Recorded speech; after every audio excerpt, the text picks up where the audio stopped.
Well, welcome to the Friday Bubble. Another great new champagne has come out this week. So I bounced back Essie and my next video with her until the following week.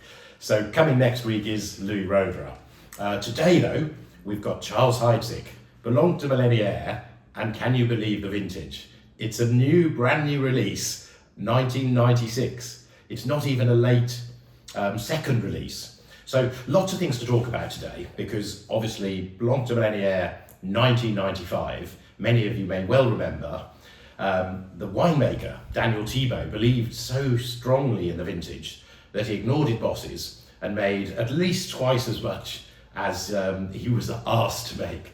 And we all know that he made a brilliant decision, because the champagne has not long been left the market. It's only about 5 years. So the 1995 was in the market for many years. Fabulous champagne, many different disgorgements. Now, why have we got 1996 after all this time? And I suppose it's a relatively simple story. Because a lot of 95 was made, 96 was just made in relatively small volume. 4,000 bottles of it were made. Now, 1996 is a year, for those who can't remember, was one of those years where they had very high sugar and very high acidity. Pretty normal yields, 10,400 kilograms per hectare, so just a little bit smaller than perhaps a normal yield, so relatively small yields, but very good ripeness. They had a very, very cold winter, really cold, and it was only really the winds that helped the vine survived. So the flowering was a little bit late, so middle part of June. And then, after flowering, there was some unfortunate hail for some of the regions. So that knocked quite a bit of and damaged quite a bit of fruit, which hence the more moderate yields of the year.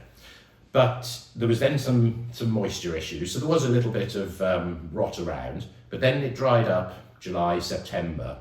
An interesting fact: from flowering through to harvest was actually 97 days. Something that's pretty unheard of these days with global warming. The period has shortened, sometimes below 90 days. So that gives you some factual numbers about the impact of warmer summers that we're seeing in Champagne. So the wine, I might as well open it actually. Let's get this open and have a little bit of air. So Daniel Thibault obviously made the wine, and I think we'd almost call it an experimentation, because just 4,000 bottles, there's not a lot of it. So if you want to experience it, you really do need to probably try quite hard to find it. I'm going to leave mine in my glass for a little while. Daniel Thibault is obviously the winemaker. If you look at my previous Charles Heidsieck video, there's a really good history about Daniel from when he joined. The very quick overview is Daniel came to Charles Heidsieck in '76 when Joseph Henriot bought the house.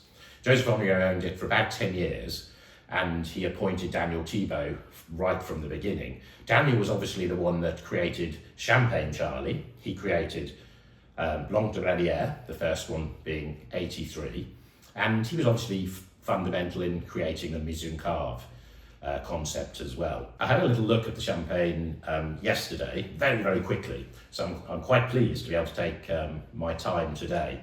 So all stainless steel. 96 I mentioned was obviously quite a high acid year, so this all went through the malolactic fermentation. It'll be interesting to see in a few minutes how that's calmed down now. It's had 24 years on the lees. Now, what that really means is about 12 or 14 of those years, the lees would have really helped build the texture. After that period, they're more there to protect the champagne. So this will have aged very, very slowly. I'm going to just have a little look at its aromatics. Gosh, there's plenty there, and this is a little bit cold. There's always 5 villages in Blanc de Millenaires, so it's Savoury, Cramont, Auger, Menil-sur-Auger, and Vertu. So the first 4 are the Grand Cru villages, and the 5th one is the Premier Cru. So no oak in this. There's a beautiful aromatic.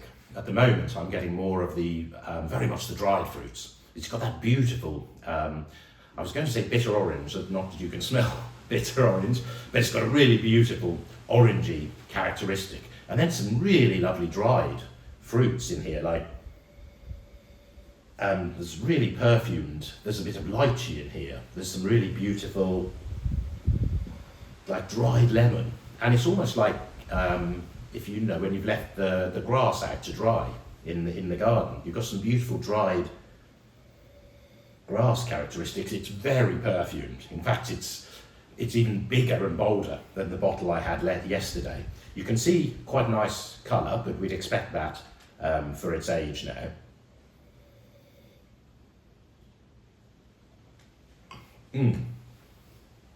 I think the texture is the thing I'm going to mention. Long lees aging has definitely built lots of beautiful layers, and that's really helped, I suppose, in what we might call disguising the acidity of it. You can tell it's 1996, but it's not necessarily out of balance. It's got 9 grams of dosage, so I think the layers of texture in there have all sort of come together and it's built it rather beautifully. A little bit later in the palate, now I'm tasting, it's almost like one of these rather beautiful tea, you know, got a little bit of a tea character, and then the chocolate starts to, you know, the chocolate starts to come through. Definitely a champagne not to rush. And we definitely don't have to worry about acidity. It's to me, seems rather beautifully balanced after all this time. So it was disgorged in 2021, so it's funny. Obviously the wine was made by Daniel Thibault in summer 96. It laid in the cellars for all that time. Nothing was done to it. And then Cyril Brun, who was the chef de cave at the time, in 2021, Cyril disgorged it and decided on the dosage of 9 grams. It was then up to the current chef de cave, Louise Loosveld, to wait for the right time to launch. And she decided that it needed a little bit more time. So it's rested for 3 additional years. And I can see why it's probably been rested, because it seems to have just hit a little golden spot at the moment. It's got the most gorgeous aromatics. Every time I go back to it, I find something a little bit more in here. I love the dried citrus. I love the really bright the fragrances in here.